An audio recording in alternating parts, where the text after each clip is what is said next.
My name is Charlton McIlwain. I am professor of media, culture, and communication at New York University. My recent book is titled Black Software, the Internet and Racial Justice from the AfroNet to Black Lives Matter. This book began as a way for me to try to understand the Black Lives Matter movement, a movement that took us all by surprise in many ways, a movement that was exceptionally powerful in getting America to focus attention once again on issues of race and disparities in the American criminal justice system, something that had not been on the public agenda for some 40 to 50 years. And so Black Lives Matter was this catalyzing movement, and I wanted to understand where it came from. Who were its antecedents? What was its genealogy?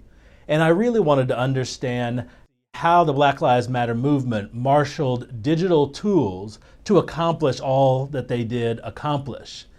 And so I started to research and write that story. And the more that I researched, the more I came upon new stories, stories that I had never heard, stories that I had never expected to find. And that is what turned into what I titled Black Software, a story about two stories. One of those stories is about a number of African American pioneers in technology through the 70s, the 80s, and 90s.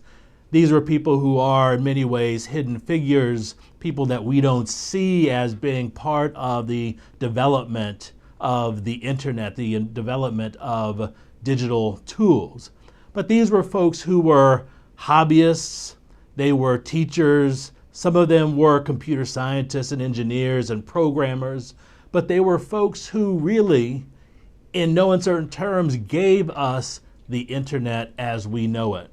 These were folks who were pioneers and entrepreneurs in the early 90s when the web first came online. They were the ones who put content on the web, content that was exciting, that was entertaining, that people wanted to go see. And so I always talk about a chapter that I used to have in one version of the book that was called Remember When the Internet Was Black. And it was really about the ways in which African American culture was at the center of the early web in 92, 93, and throughout the 90s. But Black Software also tells a second story, and that story goes back further in history.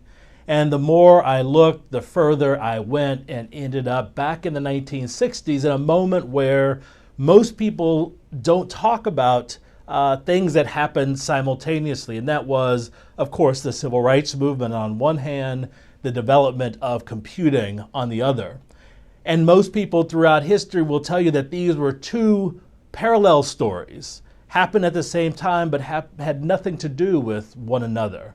And what I found in the story I ultimately tell was that this story was completely untrue. In fact, civil rights and computing were intimately intertwined. And so Black Software is also that story that tells of the moment in the history of both civil rights and computing where computers, its first uses, the first problems we set the computer out to solve was Black people.